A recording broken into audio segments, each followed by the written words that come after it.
Und noch immer suchen 15 Ermittler nach dem Kind. Wo ist Inga? Also bislang haben wir noch keine Anhaltspunkte zu den Verbindungen zum Fall Inga.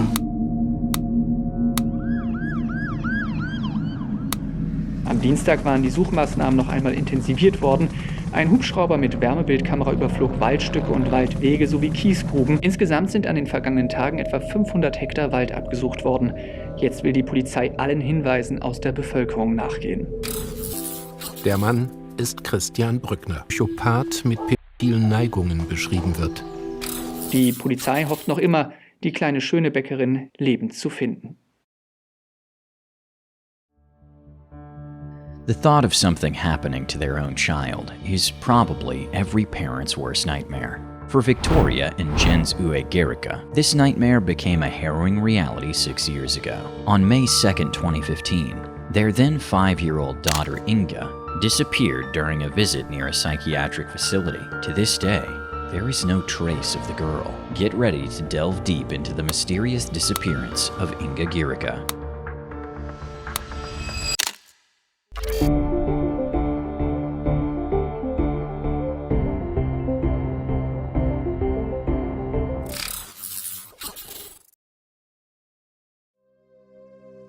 Anyone arriving at Wilhelmshof is struck by one thought.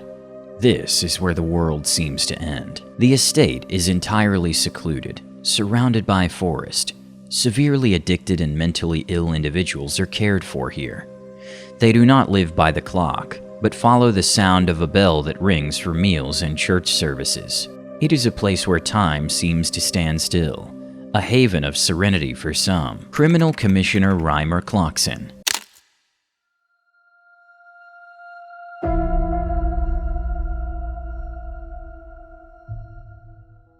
The Gehricke family also hoped for a place of serenity when they visited Wilhelmshof during the first weekend of May in 2015. Victoria and Inga Gehricke had 4 children, the youngest being 5-year-old Inga. For children, Wilhelmshof in Saxony-Anhalt was a true paradise. The property offered numerous playgrounds with a variety of climbing frames, vast meadows, and ample space for running and playing. Operated by a diaconal organization, Wilhelmshof was situated in a beautiful rural area about 30 kilometers west of Stendal, surrounded by forests and green spaces. Not only its seclusion made visitors lose all sense of time, there were no clocks to be found anywhere, a design choice for the residents living there. Wilhelmshof served as a home for people with intellectual disabilities, mental health issues, or substance abuse problems. These residents lived by the rhythm of a bell, rather than by the hands of a clock. However, what the Gehricke family did not know was that offenders were also housed there. Had they been aware of this, they might not have been misled by the tranquil appearance of the estate, and let their children roam so freely. On May 2nd, 2015, a barbecue was planned. With their departure set for the next day, the Gehricke family wanted to spend their final evening relaxing with their friends. The grill area was located on a part of the property associated with the caretaker's quarters and was largely out of sight from the residents' accommodations. The Gehrrickes and their friends had the area to themselves and felt it was safe and secure, a place where they could savor a break from their daily routines. Around 6 p.m., they began preparations, bringing dishes, charcoal, and food to the grill area together. The children took turns carrying drinks and food from the caretaker's house to the fire pit, a distance of just 100 meters. At 6:30 p.m., Inga grabbed 2 bottles of water, ran to the grill area, set them down, and immediately headed back toward the house. But she never arrived. The little girl disappeared on a stretch of 100 meters, a distance that takes less than a minute to cover. By 6:40 p.m., her parents noticed she was missing. Panic set in immediately. Everyone tried to reassure themselves that Inga had just been there and couldn't have gone far. They searched the Wilhelmshof grounds, calling out for her, but there was no trace of the girl.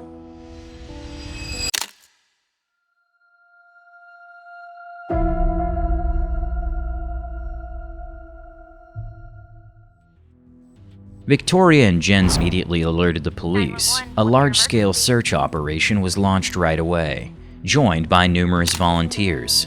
Over 1,000 people, aided by several helicopters, combed through the surrounding forests. However, the Wilhelmshof property alone spanned an enormous 3,500 hectares. Within the next few hours, investigators searched over 4,700 hectares for Inga, without success. It was as if the little girl had vanished into thin air. The parents were convinced that their daughter would never have wandered into the woods on her own. At the same time, the property was so secluded that it seemed highly improbable for someone to have randomly come across the estate and abducted Inga, especially not on a 100-meter stretch within less than 10 minutes.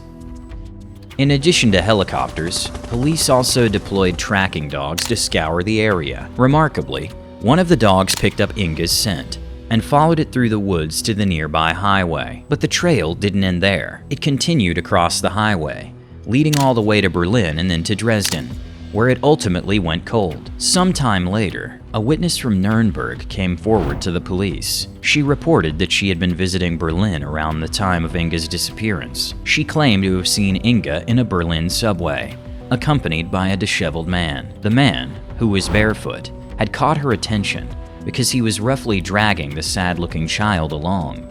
Unfortunately, this lead also yielded no results. Still, it seemed like an extraordinary coincidence that a witness reported seeing the girl precisely where the tracking dogs had followed her trail. Whether this testimony was given before or after the missing person photo of Inga had been released remains unclear. With every hour and day that passed, the investigators and Inga's family knew that the chances of finding her alive were diminishing rapidly, because the first 48 hours after a person's disappearance are the most critical. Speculations arose repeatedly that Inga might have simply wandered off. Perhaps she had gone into the forest to gather firewood and lost her way. Her parents, however, were adamant their daughter would never have ventured into the woods alone. The suspicion persists to this day. In some articles, it is even falsely presented as a fact that she ran into the forest. However, there has never been any evidence for this. The day after the disappearance, a hunter contacted the police with a chilling account. He claimed to have been hunting in the woods near Wilhelmshof the night she vanished. While sitting in his tree stand, waiting for deer and hares, he heard a blood-curdling scream from the forest around 4 a.m. He described it as sounding like a crying girl repeatedly calling out Papa. What made the hunter's statement so credible was the fact that Inga's disappearance had not yet been made public at that time, meaning he couldn't have learned about it from the media. However, the police quickly informed Inga's family that they had followed up on his report but found nothing. They assumed the hunter had merely heard an animal and dismissed it as a macabre coincidence. But wouldn't one assume that an experienced hunter could distinguish between an animal and a human? By this point, the police also suspected foul play and believed that the perpetrator must have had some connection to the farm. As mentioned earlier, Wilhelmshof was isolated and surrounded by forest. No one happened to pass by the area, and children were rarely present there. The only people who knew Inga was at the farm were the residents, staff, and other families. Moreover, an outsider would have been noticed. To move freely on the premises, one had to either work or live there. Even residents with criminal records were allowed to access all areas of the property. The perpetrator seemed to know the area very well, given that Inga's disappearance happened within an extremely short time frame. This naturally cast suspicion on the residents themselves. Due to the history of some of the residents, investigators conducted extensive questioning and took another closer look at the grounds. However, the interviews proved more difficult than expected. As mentioned earlier, there were no clocks at Wilhelmshof, and a bell only rang to signal key events of the day. This meant that most residents were unable to specify their whereabouts at the time of Inga's disappearance. Furthermore, if the perpetrator were one of the residents, it had to be assumed that they were intelligent enough to lie and divert suspicion. Psychologists suggest a certain level of intelligence is required to abduct a girl in broad daylight, within 10 minutes, and later show no signs of guilt. Yet many of the residents had significantly impaired cognitive abilities. When on-site interrogations yielded no results, the police expanded their circle of suspects. About 3 to 4 kilometers from Wilhelmshof was a forensic psychiatric facility. Numerous sexual offenders and violent criminals were housed there, undergoing therapy and preparing for reintegration into society. Once patients in the facility had shown sufficient progress, they were also allowed to move freely outdoors.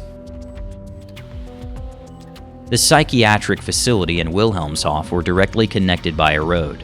By car, one could travel between the two locations in just a few minutes. The police interviewed several inmates and staff members there as well. But again, no leads were uncovered. Then the police stumbled upon another shocking clue. About 90 kilometers south of Wilhelmshof was an abandoned box factory.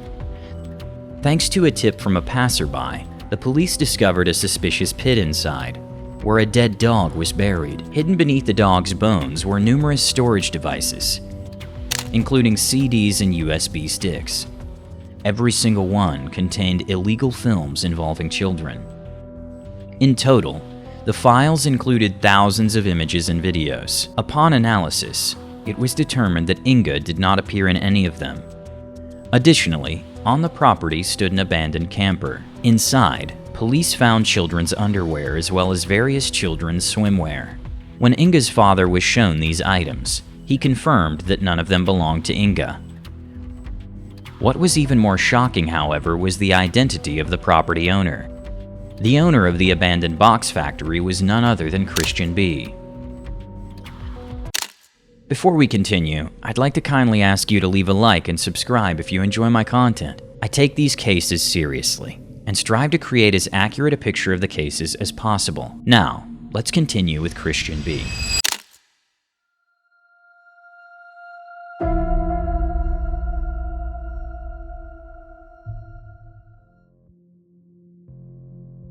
Christian B is a man already known to the police.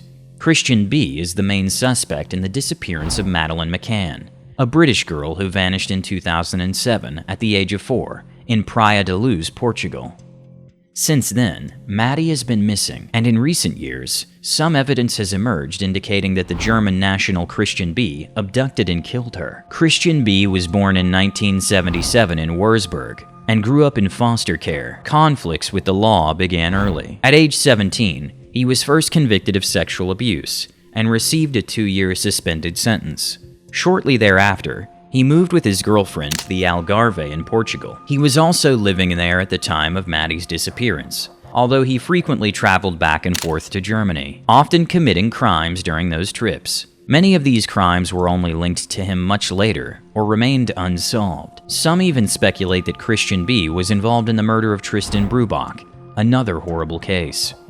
In the late 1990s, Christian B had to return to Germany due to charges of child abuse. He was convicted and served a prison sentence. Upon release, he immediately returned to Portugal.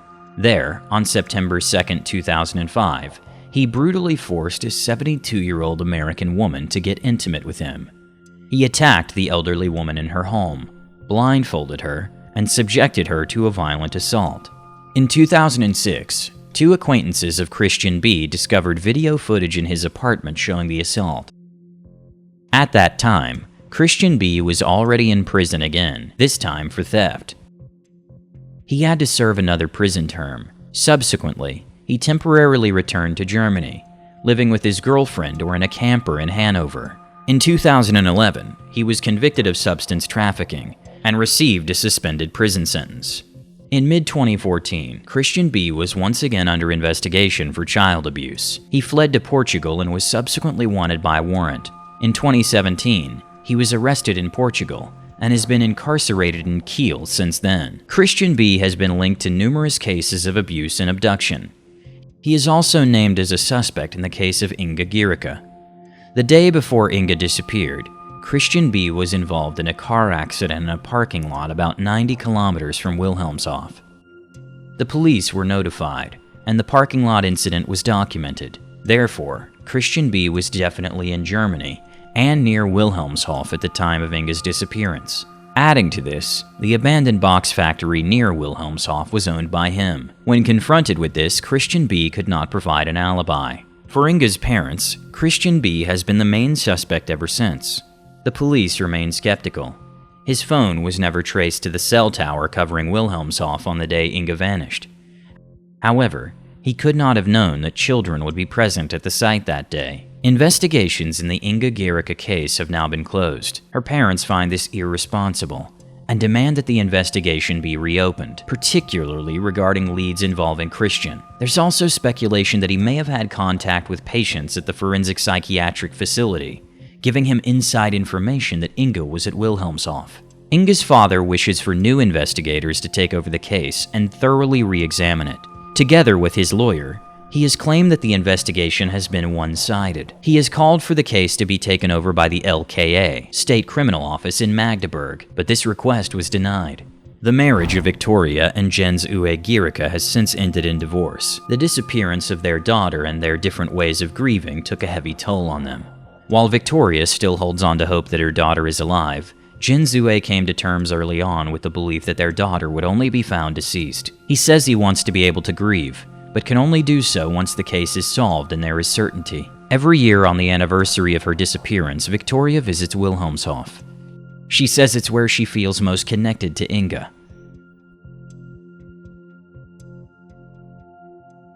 What do you think? Is Inga still alive? Or is her father sadly correct? Could Christian B be involved in her disappearance? If you're looking for another interesting case where the murder is clearly proven, check out this video. It's about the shocking story of a TikTok star who murdered his girlfriend. Take care of yourselves.